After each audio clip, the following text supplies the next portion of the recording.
Hello friends, myself CM Manoj Gupta and welcome to All About Taxi।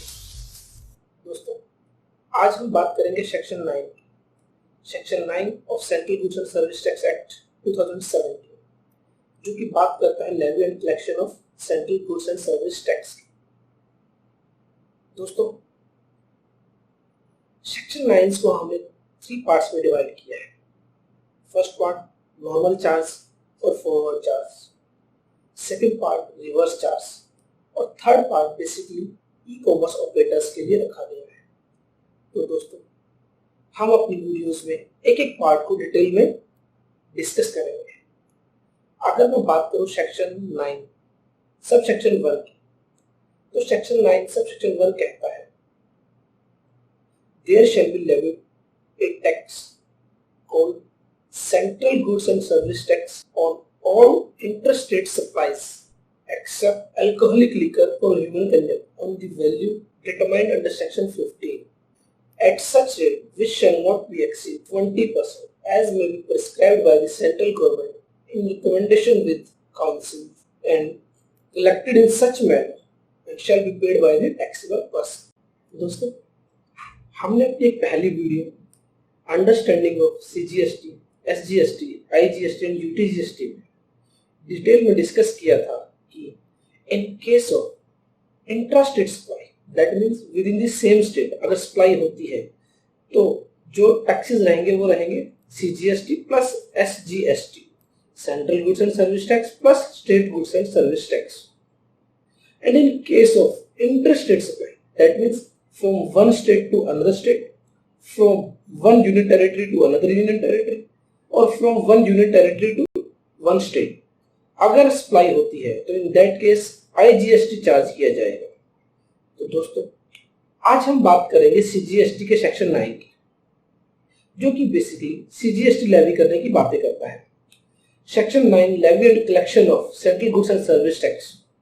दोस्तों, अगर मैं बात करूं सेक्शन 9 की, तो सेक्शन 9 साफ साफ कहता है, सेक्शन 9 कहता है there shall be levied a tax called CGST, एक टैक्स लगाया जाएगा central goods and service tax के नाम से ऑन ऑल इंट्रास्टेट सप्लाईज।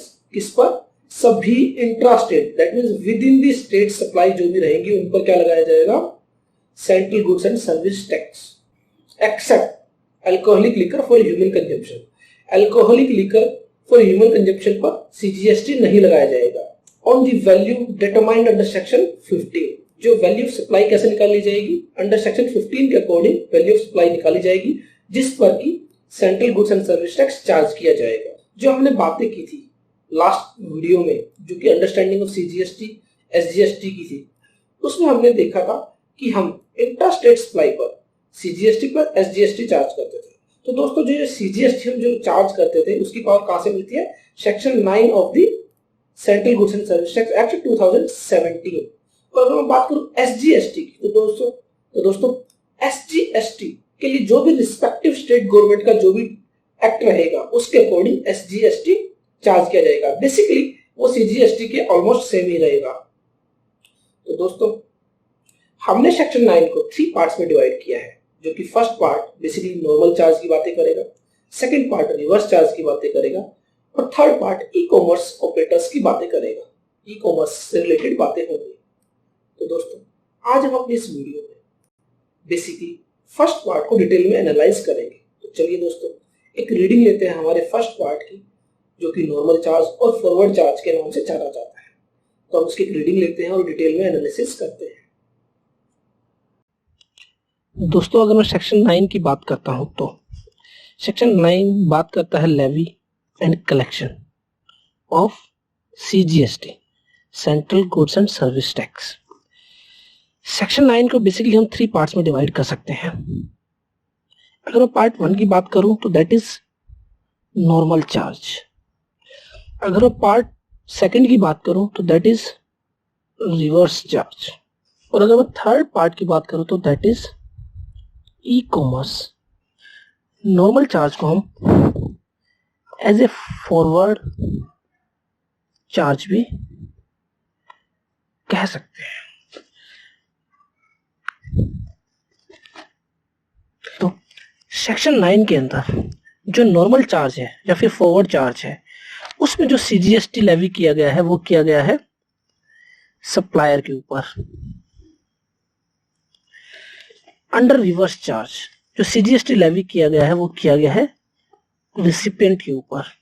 और थर्ड पार्ट में ई कॉमर्स से रिलेटेड बातें की गई हैं, लाइक स्नैपडील, ओला, उबर, इनसे रिलेटेड जो e commerce operator, e commerce vendors होते हैं, इनके रिगार्डिंग कुछ बातें की गई हैं। तो चलिए दोस्तों एक प्लेन रीडिंग लेते हैं पहले सेक्शन 9 की, और हम देखते हैं कैसे इसको 3 पार्ट्स में डिवाइड किया गया है। तो दोस्तों अगर हम सेक्शन 9 की बात करूं, इन बात करता है levy and collection of CGST. Section 9 subject to the provision of subsection 2। दोस्तों फॉर द टाइम बीइंग अभी इस लाइन को आप छोड़ दीजिए, हम अभी इसको थोड़ी देर में डिस्कस करेंगे। There shall be levied a tax called the central goods and service tax, means CGST, on all intra-state supply of goods or services. Intra-state supply means, intra-state means within the state supplies of goods or services or both, except on the supply of alcoholic liquor for human consumption on the value determined under section 15. section 15 के अंदर जो भी value निकल के आएगी supply की, उस पर क्या किया जाएगा, एक टैक्स लगाया जाएगा सीजीएसटी के नाम से, and at such rate not exceeding 20%। और किस रेट से? एट सच रेट, कौन सी rate? As may be notified by the government, जो कि गवर्नमेंट नोटिफाई करेगी on the recommendation of the council. GST council जो भी रेट, जो भी रिकमेंडेशंस देगी, उनके बेसिस पर गवर्नमेंट नोटिफाई करेगी, उस रेट पर सीजीएसटी चार्ज किया जाएगा, और जो कि नॉट एक्सीडिंग 20%, जो कि 20% से ज्यादा नहीं होगा। And collected in such manner as may be prescribed and shall be paid by the taxable person, जो कि कलेक्ट किया जाएगा in prescribed manner. Prescribed manner क्या है दोस्तों? Prescribed manner means rules, rules में ये बताया गया है कि कैसे कलेक्शन की जाएगी, and shall be paid by the taxable person, और किसके द्वारा पे किया जाएगा? टैक्सेबल पर्सन के द्वारा। दोस्तों अगर हम बात करें, यहाँ पे वर्ड यूज किया गया टैक्सेबल पर्सन, यहाँ पर वर्ड सप्लायर यूज नहीं किया गया। दैट मींस सप्लायर को सीजीएसटी पे नहीं करना है, किसको पे करना है? टैक्सेबल पर्सन को। तो देखेंगे हम अभी टैक्सेबल पर्सन कौन होगा। Subsection 2 the central tax. Central tax means CGST, central goods and service tax, on the supply of petroleum, crude, high speed diesel, motor spirit commonly known as petrol, जिसको petrol के नाम से जाना जाता है, natural gas and aviation turbine fuel shall be levied with effect from such date as may be notified by the government on the recommendation of the council। दोस्तों sub section 2 कहता है कि जो सीजीएसटी चार्ज किया जाएगा petroleum, crude, high speed diesel, motor spirit, natural gas and aviation turbine fuel पर, वो charge किया जाएगा with effective from such date, उस डेट से। किस डेट से? जो कि नोटिफाई करेगी। कौन नोटिफाई करेगी? गवर्नमेंट। कब नोटिफाई करेगी? On the recommendation of the council. जैसे ही काउंसिल, जीएसटी काउंसिल रिकमेंड करेगी, वैसे ही गवर्नमेंट वो डेट नोटिफाई करेगी।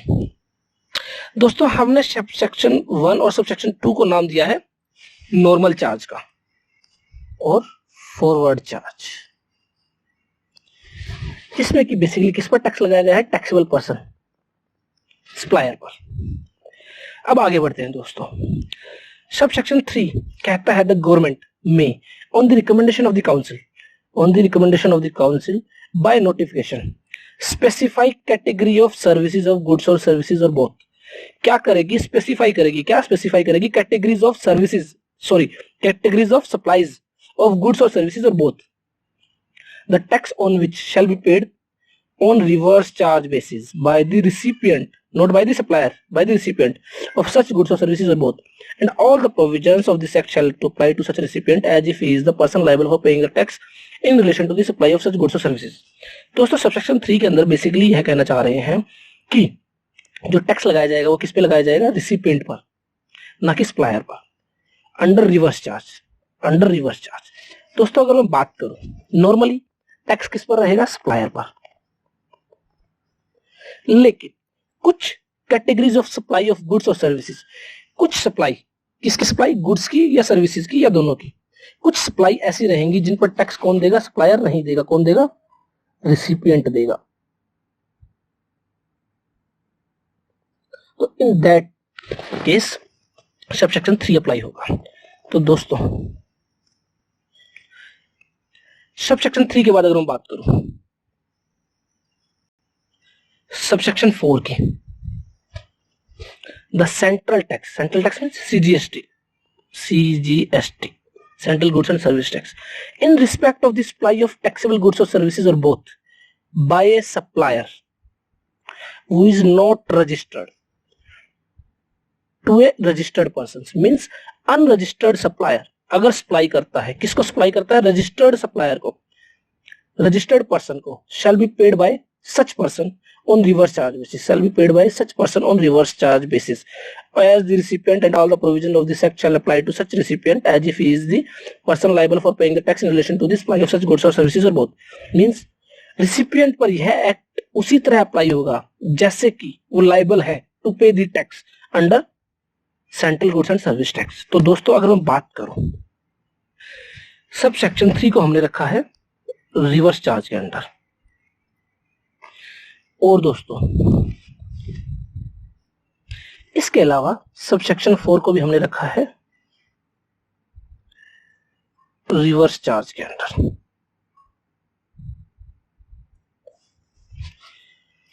उसके बाद आगे बढ़े दोस्तों, सब सेक्शन 5, द गवर्नमेंट में on the recommendation of the council by notification specify category of services the tax on intrastate supplies of which shall be paid by the electronic commerce operator। क्या बोलते हैं दोस्तों इसको? ECO, electronic commerce operator, if such services are supplied through it। दोस्तों इसमें कहा गया है कि इलेक्ट्रॉनिक कॉमर्स ऑपरेटर अगर कोई सर्विस प्रोवाइड करता है एंड स्पेसिफाई करती है गवर्नमेंट, क्या? स्पेसिफाई कैटेगरी ऑफ सर्विस, और इलेक्ट्रॉनिक कॉमर्स ऑपरेटर की कुछ सर्विसेज को गवर्नमेंट क्या करेगी? नोटिफाई करेगी। तो टैक्स उन पर कौन पे करेगा? Electronic commerce operator, and all the provisions of this act shall apply to such electronic commerce operator as if he is the supplier liable for paying the tax in relation to the supply of such services. तो दोस्तों fifth subsection 5 जो बात करता है वो करता है electronic commerce operator. देखेंगे हम इसको डिटेल में देखेंगे, चिंता मत कीजिए। प्रोवाइडेड दैट, एक प्रोविजो भी दिया गया है, where an electronic commerce operator does not have a physical presence in the taxable territory, taxable territory के अंदर अगर उसकी फिजिकल प्रेजेंस नहीं है किसकी? इलेक्ट्रॉनिक कॉमर्स ऑपरेटर की, तो इन दैट इज क्या होगा? Any person representing such electronic commerce operator for any purpose in the taxable territory shall be liable to pay tax. In that case जो भी person उसको रिप्रेजेंट कर रहा होगा वो क्या होगा? लायबल टू पे टैक्स होगा। दोस्तों टैक्सेबल टेरिटरी क्या है? मैंने सेक्शन 1 को बहुत अच्छे से डिटेल में डिस्कस किया है दोस्तों मेरी एक वीडियो में, तो आप उसको देखिएगा, आपको समझ में आ जाएगा टैक्सेबल टेरिटरी क्या है। प्रोवाइडेड फर्दर दैट, एक और प्रोविजन दे दिया, where an electronic commerce operator does not have physical presence, physical presence भी नहीं है in the taxable territory and shall, and also he does not have a representative भी नहीं है टैक्सेबल टेरिटरी के अंदर। In that case ECO, electronic commerce operator shall appoint a person in the taxable territory for the purpose of paying tax। तो in that case ECO क्या करेगा? Appoint करेगा किसी पर्सन को, किसके लिए? for the purpose of paying tax and such person shall be liable to pay tax। तो दोस्तों सेक्शन 9 की रीडिंग हमने ले ली है। आज हम अपनी इस वीडियो में सिर्फ फर्स्ट पार्ट को, सिर्फ नॉर्मल चार्ज को, सिर्फ फॉरवर्ड चार्ज को ही डिटेल में डिस्कस करेंगे। हमारी आने वाली वीडियोज में हम रिवर्स चार्ज को अच्छे से डिटेल में डिस्कस करेंगे, और इलेक्ट्रॉनिक कॉमर्स ऑपरेटर के भी हमारी इलेक्ट्रॉनिक कॉमर्स ऑपरेटर्स के लिए भी हमारी एक वीडियो रहेगी दोस्तों जिसमें हम डिटेल में डिस्कस करेंगे इन सभी चीजों को। तो आज हम अपने फॉरवर्ड चार्ज को शुरू करते हैं जिसमें हम डिटेल में डिस्कस करेंगे, ईच एंड एवरी वर्ड को दोस्तों हम समझेंगे। तो चलिए दोस्तों शुरू करते हैं। तो दोस्तों हमने सेक्शन 9 जिसमें कि 5 सब सेक्शन है, 1, 2, 3, 4, 5। 1 और 2 को हमने रखा नॉर्मल चार्ज के अंदर, 3 और 4 को रखा हमने रिवर्स चार्ज के अंदर, और 5 को हमने रखा basically ECO, electronic commerce operators के लिए। आज हम अपनी इस वीडियो में सिर्फ और सिर्फ नॉर्मल चार्ज को ही डिटेल में डिस्कस करेंगे। दैट मीन्स आज हम लोग कवर करेंगे सेक्शन 9 का सबसेक्शन 1 और सबसेक्शन 2। डिटेल में देखते हैं दोस्तों, चलिए। तो दोस्तों अगर मैं सेक्शन 9 सब सेक्शन 1 की बात करूं तो सेक्शन 9 सब सेक्शन 1 कुछ इस तरीके की बात करता है। इन केस ऑफ सप्लायर, जो कि क्या करता है? सप्लाई करता है। कैसी सप्लाई करता है? Intrastate. Intrastate supply means within the state. Intrastate supply means within the state, like Haryana to Haryana, Delhi to Delhi. तो विद इन द स्टेट अगर सप्लाई है तो इसको बोलेंगे इंट्रा स्टेट सप्लाई। तो इस केस में जो रिसिपिएंट है तो क्या चार्ज किया जाएगा, चार्ज किया जाएगा CGST। इंट्रा स्टेट सप्लाई के केस में CGST चार्ज किया जाएगा। मैं एक चीज यहां पे आपको क्लियर कर देना चाह रहा हूं, इंट्रा स्टेट के केस में SGST भी साथ में चार्ज किया जाएगा, लेकिन दोस्तों उसके लिए हमें रिस्पेक्टिव स्टेट का SGST लॉ पढ़ना होगा। हम अभी फॉर द टाइम बिंग सिर्फ और सिर्फ CGST लॉ की बातें करेंगे। तो क्या चार्ज किया जाएगा, CGST चार्ज किया जाएगा। किस पे चार्ज किया जाएगा, इंट्रा स्टेट सप्लाई पर। और किस वैल्यू पर चार्ज किया जाएगा, वैल्यू अंडर सेक्शन 15। दोस्तों अब यहां पर अगर आप सेक्शन 9 पढ़ेंगे तो उसमें लिखा है जो सप्लाई है वो क्या एक्सक्लूड करेगी, किसको इंक्लूड नहीं करेगी, alcohol liquor for human consumption. Human consumption के लिए जो अल्कोहलिक लिकर रहेगी उसको CGST के दायरे से बाहर किया गया है। दोस्तों बेसिकली इस पर GST लॉ एप्लीकेबल ही नहीं है, इसको GST के ही दायरे से बाहर किया गया है। इस पर अभी भी स्टेट गवर्नमेंट की ही पावर है टैक्सेस लगाने की। State government he alcoholic liquor for human consumption पर टैक्सेस लगा सकती है। GST में इसको बाहर रखा गया, इस पर GST एप्लीकेबल नहीं होगा। दोस्तों उसके बाद अगर मैं बात करूं सबसेक्शन 2 में, सबसेक्शन 2 की अगर मैं बात करूं, सबसेक्शन 2 में एक लिस्ट दी गई है दोस्तों, जिस पर लिखा गया है, अगर मैं लिस्ट की बात करूं तो वो है crude, high speed diesel, motor spirit, aviation turbine fuel. तो दोस्तों इनके केस में कहा गया है कि इन पर CGST तो लगेगा, CGST तो लगेगा, बट कब से लगेगा, फ्रॉम द डेट। किस डेट से, उस डेट से जो गवर्नमेंट नोटिफाई करेगी, सेंट्रल गवर्नमेंट।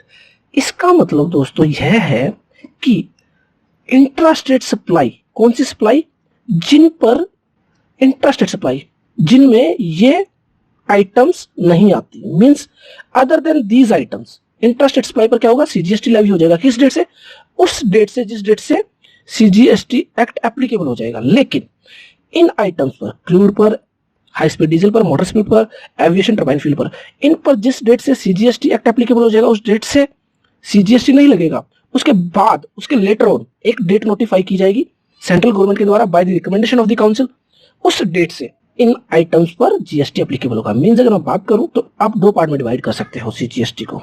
अगर मैं बात करूं गुड्स की, आप इनको दो पार्ट्स में डिवाइड कर सकते हो, लिस्टेड इन सेक्शन 9 सबसेक्शन 2 और अदर गुड्स। अदर गुड्स पर तो CGST कब एप्लीकेबल होगा, जब CGST एक्ट एप्लीकेबल हो जाएगा। जैसे ही CGST एक्ट एप्लीकेबल हो जाएगा वैसे ही CGST लेवी हो जाएगा। लेकिन इन पर CGST एक्ट एप्लीकेबल होने के बाद भी एक डेट नोटिफाई होगी बाय द सेंट्रल गवर्नमेंट। तो दोस्तों अब अगर आप सेक्शन 9 की रीडिंग लेंगे तो आप देखोगे, दोस्तों हमने देखा था सेक्शन 9 सबसेक्शन 1 स्टार्ट होता है subject to the provisions of subsection 2। तो सबसेक्शन 2 ही देखते हैं सबसे पहले हम। The central tax means CGST, central goods and service tax on the supply of petroleum crude, high speed diesel, motor spirit commonly known as petrol, natural gas and aviation turbine fuel shall be levied with effect from such a date, कौन सी date, such date as may be notified by the government on the recommendation of the council। Means subsection 2 कहता है कि इन items पर जो tax लगेगा वो उस डेट से लगेगा जो कि नोटिफाई करेगी central government on the recommendation of the council.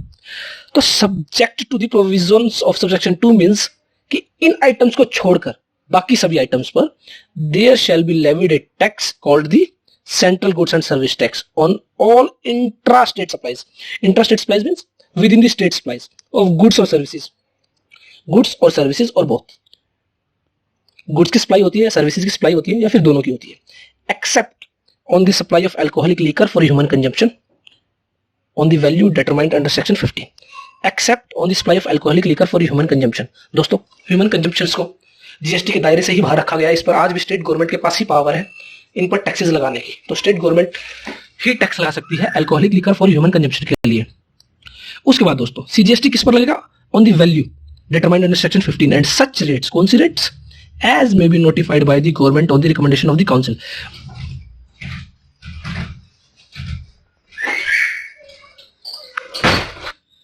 जो कि गवर्नमेंट नोटिफाई करेगी on the recommendation of the council.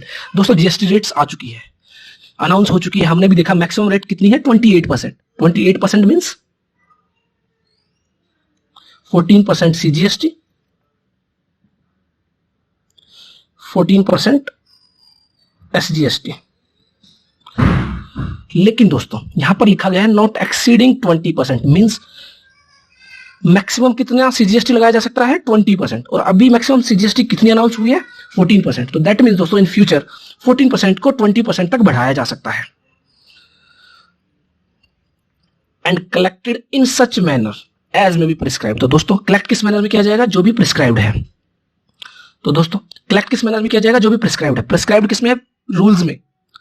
दोस्तों कोई भी प्रोविजंस जहां पर यह लिखा गया है as may be prescribed, that means उनको कहां प्रिस्क्राइब किया गया है, रूल्स के अंदर। उसके लिए हमें क्या करना पड़ेगा, रूल्स को पढ़ना पड़ेगा। और इसके लिए हमें कौन से रूल्स पढ़ने पड़ेंगे, जीएसटी पेमेंट रूल्स। देखेंगे दोस्तों हम जीएसटी पेमेंट रूल्स जब पढ़ेंगे एक एक चीज को क्लियरली पढ़ेंगे, लेकिन यहां पर हम सिर्फ अभी क्या देखना चाह रहे हैं, सीजीएसटी लेवी कैसे होगा। And shall be paid by the taxable person. दोस्तों यहां पर वर्ड क्या यूज किया गया, टैक्सेबल पर्सन।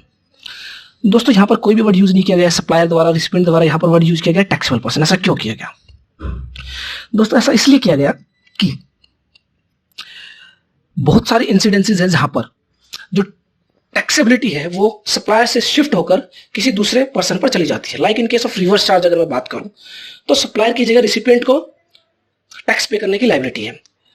इसी तरह ई कॉमर्स ऑपरेटर्स के केस में जहां पर अगर उनकी फिजिकल प्रेजेंस, ई कॉमर्स ऑपरेटर्स की फिजिकल प्रेजेंस इंडिया के अंदर नहीं है, इन दैट केस उनके रिप्रेजेंटेटिव को टैक्सेबल पर्सन माना जाएगा। तो दोस्तों इसीलिए यहां पर टैक्सेबल वर्ड यूज किया गया, taxable person. Taxable person means who are liable to registered under section 24। दोस्तों हम सेक्शन 24 देखेंगे, रजिस्ट्रेशन का सेक्शन है जिसमें मैंडेटरी रजिस्ट्रेशन कराना कंपलसरी है, जरूरी है। तो दोस्तों दैट मीन्स टैक्सेबल पर्सन क्या करेगा, टैक्स पे करेगा। उसके बाद दोस्तों अगर मैं बात करूं इंट्रा स्टेट सप्लाईज, अगर मैं बात करूं intra state that means within the state supply अगर होगी तो ही सीजीएसटी चार्ज किया जाएगा। दोस्तों इंट्रा स्टेट ही क्यों रखा गया, विद इन स्टेट सप्लाई को ही क्यों रखा गया सीजीएसटी के दायरे में। दोस्तों ये हम ऑलरेडी अपनी लास्ट वीडियोस में डिस्कस कर चुके हैं, understanding of CGST, IGST, UTGST and SGST. आप उस वीडियो में अच्छे से समझ पाओगे क्यों इंट्रास्टेट सप्लाईज को ही सीजीएसटी में कवर किया गया है। अब बात आती है सप्लाई, व्हाट इज सप्लाई। दोस्तों इस क्लास में, इस लेक्चर में हम सप्लाई को डिस्कस नहीं करेंगे। सप्लाई के लिए हमारा पूरा एक लेक्चर रहेगा स्कोप ऑफ सप्लाईज के नाम से, जिसमें हम कवर करेंगे बेसिकली सप्लाई क्या होती है, सप्लाई में क्या क्या इंक्लूड किया गया है, क्या क्या सप्लाई में एक्सक्लूड किया गया है सप्लाई। उसके अलावा दोस्तों आई थिंक अब आपका सेक्शन कंप्लीट हो चुका है। सेक्शन 9 सबसेक्शन 1 और सबसेक्शन 2 हम अच्छे से कंप्लीट कर चुके हैं। एक बार रीडिंग फिर से लेते हैं दोस्तों। Subject to the provision of subsection 2, subsection 2 हम ऑलरेडी रीड आउट कर चुके हैं। दैट मीन्स उसमें एक लिस्ट दी गई है, किसकी लिस्ट दी गई है, crude, high speed diesel, motor speed, natural gas, aviation turbine fuel. इन पर क्या रहेगा, इन पर सीजीएसटी एप्लीकेबल तो होगा, लेकिन किस डेट से होगा, एक डेट जो नोटिफाई करेगी सेंट्रल गवर्नमेंट, उस डेट से सीजीएसटी एप्लीकेबल होगा। उसके बाद दोस्तों there shall be levied tax, एक टैक्स लगाया जाएगा called the central goods and service tax, जिसको central goods and service tax कहा जाएगा। और ऑल इंट्रास्टेट, दोस्तों मैं फिर से आपको याद दिला रहा हूं, intrastate with in the state अगर सप्लाई है तो ही सीजीएसटी लगेगा। सप्लाईज ऑफ गुड्स और सर्विसेज और both except on the supply of alcoholic liquor for human consumption. Human consumption के लिए जो अल्कोहलिक लिकर है उसको जीएसटी के दायरे से बाहर किया गया है। स्टेट गवर्नमेंट के पास ही अभी पावर है जो उन पर टैक्स लगा सकती है। On the value determined under section 15, किस वैल्यू पर, अंडर सेक्शन 15 जो भी वैल्यू निकल कर आएगी उस पर क्या लगाया जाएगा, सीजीएसटी। तो देखेंगे दोस्तों हम वैल्यूएशन चैप्टर के अंदर कि सेक्शन 15 क्या कहता है। एंड एट सच रेट, कौन सी rate, as may be prescribed by the government, जो कि गवर्नमेंट प्रिस्क्राइब करेगी, गवर्नमेंट नोटिफाई करेगी on the recommendation of the council, not exceeding 20%, जो कि 20% से एक्सीड नहीं करेगी।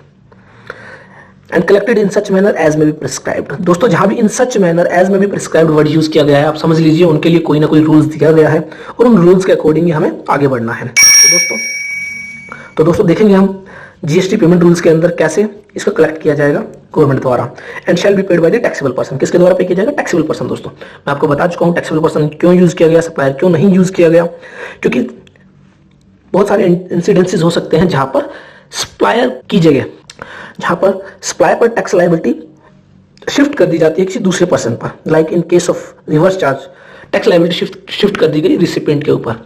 इन case of E commerce operators specified services, in case of E commerce operators अगर उनकी फिजिकल प्रेजेंस इंडिया के अंदर नहीं है तो इन दैट केस उनके रिप्रेजेंटेटिव पर शिफ्ट कर दी गई। तो दैट्स वाई यहाँ पर टैक्सेबल पर्सन यूज किया गया है। Subsection 2 कहता है that central tax on the supply of petroleum crude, high-speed diesel, motor speed, commonly known as petrol, natural gas and aviation turbine fuel, shall be levied with effect from such date as may be notified by the government. इन पर उस date से CGST लगाया जाएगा जो कि notify करेगी central government by the recommendation of the council. तो I hope दोस्तों सेक्शन 9 का सबसेक्शन 1 और 2 आपको बहुत अच्छे से क्लियर हो गया होगा। 3, 4 और 5 सबसेक्शन हम देखेंगे हमारे आने वाले लेक्चर्स में। तो keep watching, keep subscribing, all about taxes.